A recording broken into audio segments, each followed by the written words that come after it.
আসসালামু আলাইকুম কাসেম ভাই, ভালো আছেন? ওয়ালাইকুম আসসালাম। আমরা আজকে আমার আদর্শ কৃষক মোহাম্মদ আবুল কাসেম ভাইয়ের জমিতে চলে আসলাম। ওনার জমি হচ্ছে সিমের জমি। আপনার সিমের জমিতে সিম লাগাচ্ছেন, এটা কি জাত সিম? এটা আশ্বিনা। আমরা আমাদের স্থানীয় যে সিম চাষ করা হয় এই সিমটা আশ্বিনা সিমের চাষ করা হয়। এই আশ্বিনা সিমের চাষ কিন্তু এই এলাকায় প্রচুর পরিমাণে হয়।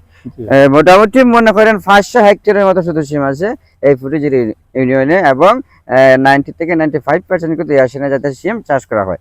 এখন আপনার জমিতে কি কোনো সমস্যা কিনা? সমস্যা ফুল ফসা আছে। ফুল ফসা আছে। দর্শকবৃন্দ, এই মুহূর্তে সিমের জমির মধ্যে সবচেয়ে বড় সমস্যা হচ্ছে ফুল ফসা। দেখেন বীজ দেওয়ার পরে এই ফসা আছে, ফসা আছে। এখন ফসা অবস্থায় আপনার জমিতে ফুল থাকা অবস্থায় ইউরিয়া জাতীয় কোনো সার দিতে পারবেন না, বা গোবর জাতীয় কোনো কিছু দিতে পারবেন না। ইউরিয়া সার বা মিশ্র সার বা গোবর যদি ফুল অবস্থায় জমিতে প্রয়োগ করেন তাহলে কিন্তু আপনার ফুল ফসবে, ঝরবে, ফুল নষ্ট হবে। গোবর টোবর যদি দেন তাহলে মনে করেন শুকনো গোবর দিবা, এবং এই মুহূর্তে না, এই মুহূর্তে শুকনো গোবর বা ইউরিয়া কোনো কিছু দিলে খাসা গোবর, শুকনো গোবর, খাসা গোবর দিলে আরো বেশি সমস্যা হইব। আর শুকনো গোবর দিলেও আপনার ফুল ঝরবো, ফসব নষ্ট হইব।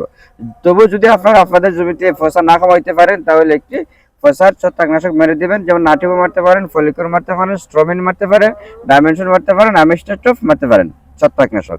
আর এই সময় কিন্তু কিরা ফুকের জন্য, ফুল অবস্থায় কিরা ফুকের জন্য কিন্তু ভালো একটি কীটনাশক মারবেন, এমামেকটিক বেঞ্জয়েড গ্রুপের কীটনাশক ব্যবহার করতে পারবেন। ধন্যবাদ সবাইকে, ভালো থাকবেন, সুস্থ থাকবেন।